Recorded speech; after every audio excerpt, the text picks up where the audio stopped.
Going on, y'all?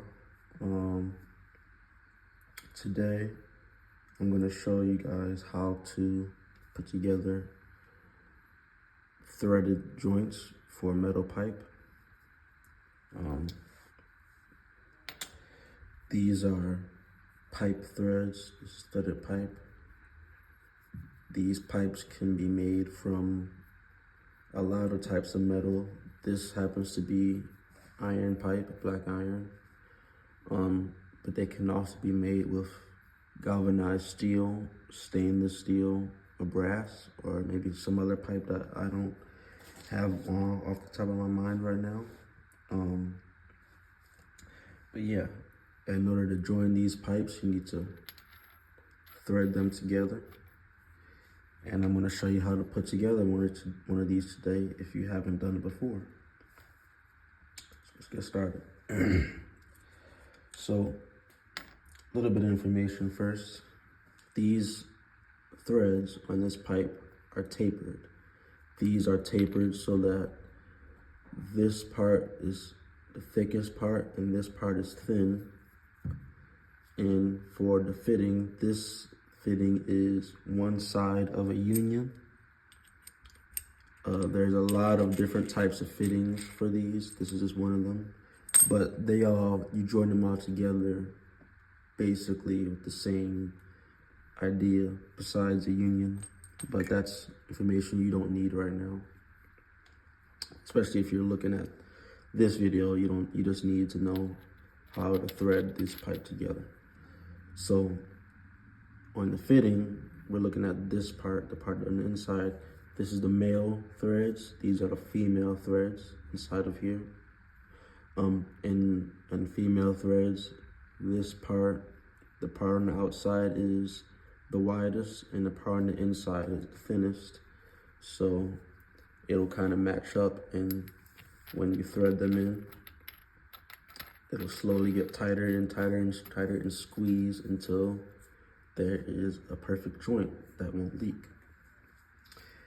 In a perfect world, when these threads are cut, when they're machined into the pipe, in a perfect world, those threads would be perfectly flat with no imperfections. In a perfect world. We don't live in a perfect world. So 99% of any threaded pipe, the threads will have many imperfections in them, which would make them very untrustworthy to thread and tighten. And I would never, ever, ever trust that fitting, and you should never either. No one does. So what do we do then? We have products like Teflon tape and pipe dope, pipe thread compound. Pipe dope is, I guess, the trade name, but they're the same thing. These two things allow us to sort of fill in the gaps that the imperfections will make, and make sure that when you tighten it down as much as you can, it's a good joint. It's a joint that won't leak. It's a joint that'll last indefinitely.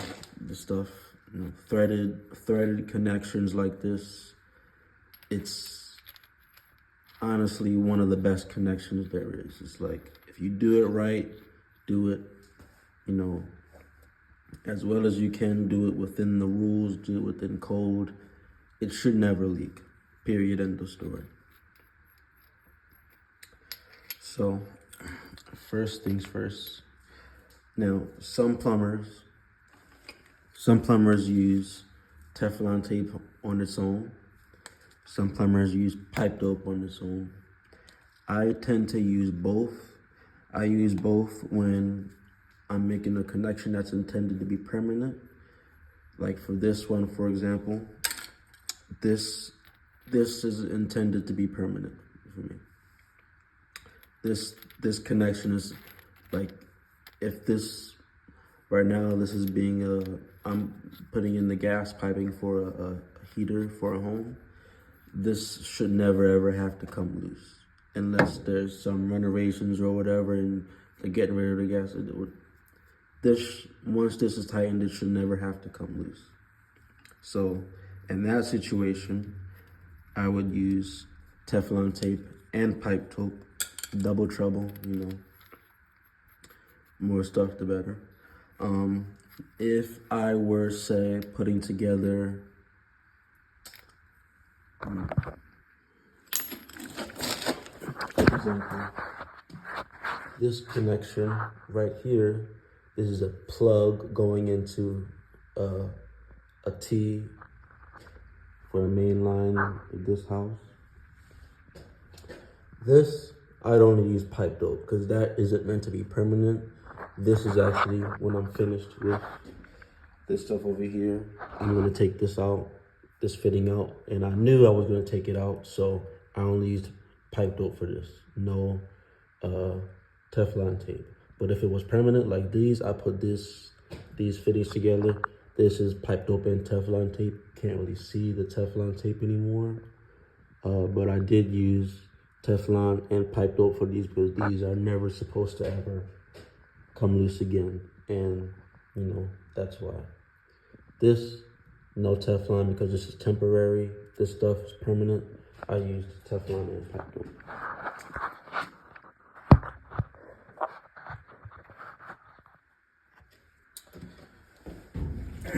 So, Teflon,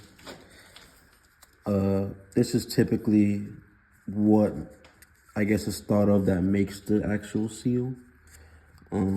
It fills the gaps very well, and the Teflon and the pipe dope is more for lubrication. That's the prevailing thought. That's what some plumbers will talk about. They both do the same thing, really. It's just better because you can put both on at the same time, and if you put them both on, it's just a better chance that the joint will be all right. The joint will be good. But, it does kind of make sense that this is, it's a flat paper. If you put this on there, it makes the seal, and this is more of a lubricant. You can use it as a lubricant. That's one of the uses that is listed for on the bottles. You can use it for lubricant. Yeah, but that's the philosophy. So, sorry for all that. I had to get it out the way. Now on to how to make the joint. This is my personal way. Some other plumbers might have different ways. This is the way that's worked for me. And I honestly can't tell you the last time that I've done a joint this way. This is for gas, but you do this for pipe that's going to take, threaded pipe that's going to take on water as well. Not black iron pipe. You can't use black iron for potable water. For hydronic heater lines you can, but this is for gas, so it's fine. Ignore that. But yeah, some plumbers may have another way of doing things. This is my way.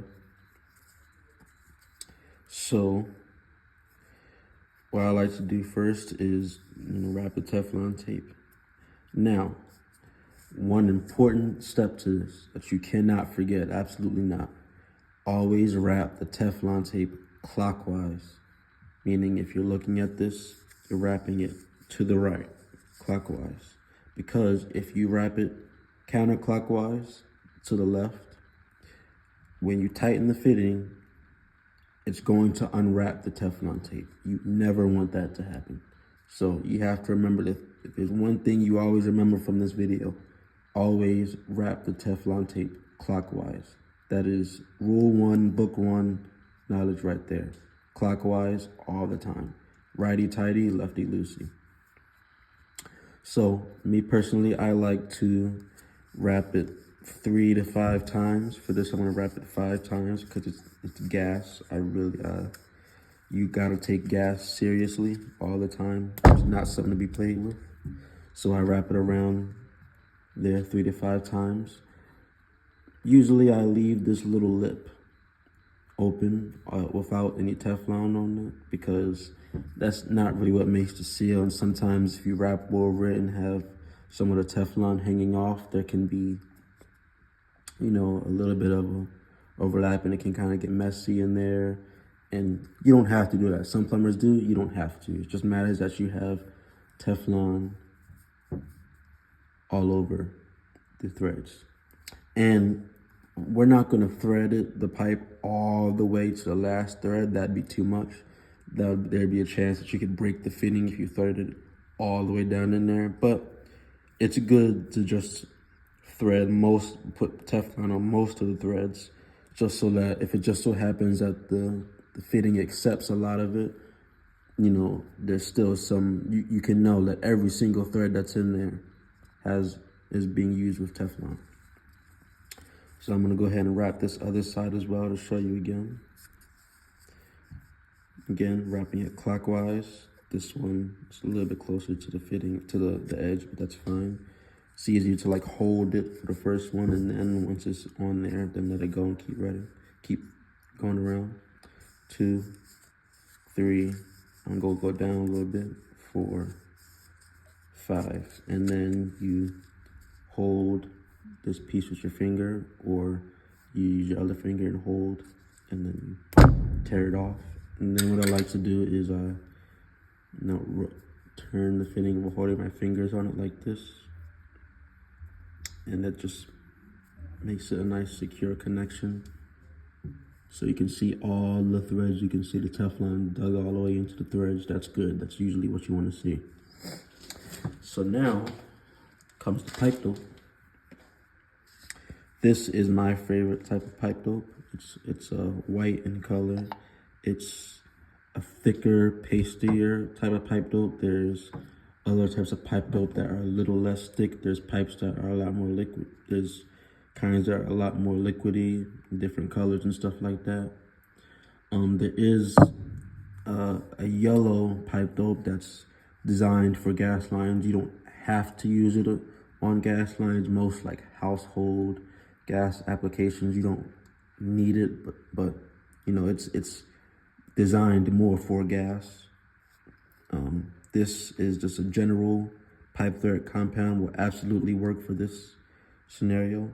But if you were doing like industrial gas, like working with 2-inch, 3-inch gas lines, stuff like that, then you probably want to use the pipe dope that's specially designed for gas. So what I'm doing here is I'm spreading a nice full coating around on this thread, like so. This is me. I typically err on the side of overkill almost, even though this is my issue. I just don't like leaks. Some plumbers don't really put too much on there. You don't have to put a lot, but this is me. I like to, even if I use a little bit extra, I'd rather have the extra than not enough.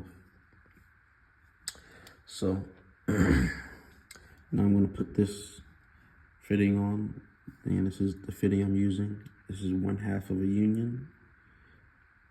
I'm gonna put this on, and always thread the fitting on or the nipple in by hand first. Never just put it on and then immediately start putting your wrenches on it, because there's a chance that it could be cross-threaded, which means that, you know, the threads aren't aligned perfectly, and this might be crooked a little bit. And if you just put it on there and start wrenching, you're gonna mess up the threads if it was cross-threaded, and you can never trust a cross-threaded fitting on nipple. You can't trust it. You gotta use something else.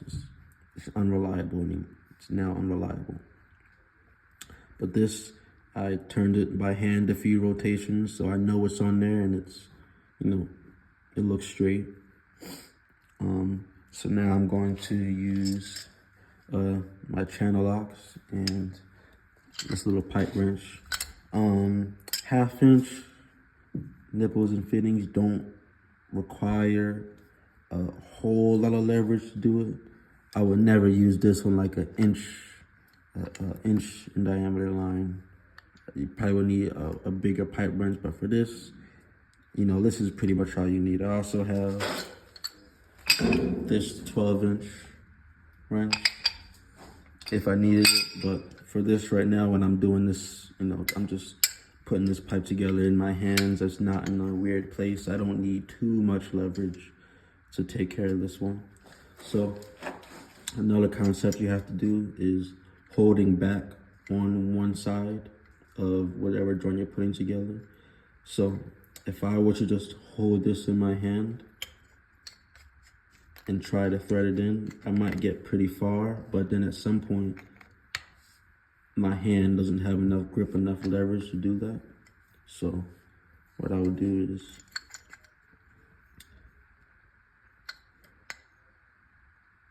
you gotta make sure you do it right. So I'm gonna hold it like this, and I'm gonna tighten the pipe wrench down on this pipe. And then I'm going to take the channel locks and put it around the fitting. And now, when you turn this fitting, now you have leverage on the other pipe to hold it. It's like your own pipe vise. And now you can turn it a lot easier because you have two of the wrenches are working against each other, and that's exactly what you need so that you can easily tighten the joint. So again, this is going on clockwise, and then you wrap the fitting, the Teflon tape clockwise, so the Teflon tape doesn't unravel as you're tightening. And I'm just gonna keep on tightening. Now, it is possible to over tighten these. It is possible. That's why you don't use a huge 2-foot pipe wrench on 1/2-inch pipe. That's overkill, absolutely overkill. You don't need that. You might end up cracking or breaking a fitting. So you just wanna tighten, get a good amount of leverage on it, and tighten until you can't really tighten anymore with these. Sometimes you gotta have a feel because, you know, sometimes it's just different. Some pipe may go on easier than others, and you may notice, man, there's a lot of thread going in there. Or you might look in the pipe and the pipe is extending past a lot of the thread inside the fitting. You gotta get a feel almost of what you think is enough. This is starting to get a little bit harder to turn. So I'm gonna get a little bit more out of it.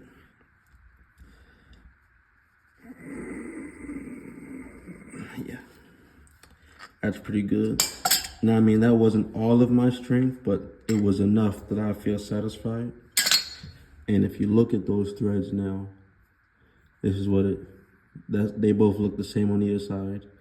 That's how much threads were on this pipe, and that's how far it's going in. And you can see on the inside that that's how deep it's going into the fitting. So this is good enough for me right here. And I like to clean off the extra so we can have a nice looking joint. I like the look of these joints too. I like to make them look nice, not only just make them, you know, not leak and stuff. This is how I like my joints to look. It looks like everything's just packed in there, and, you know, you look at that kind of joint right there and you know that it's not going anywhere and nothing making it past that. So yeah, this is how you put together a pipe fitting, a threaded pipe fitting. Again, this is taper thread. This is not straight thread. This is, I believe, national pipe thread, or at least in America. It's taper thread. It's not machine threads like the same type of threads on bolts and nuts.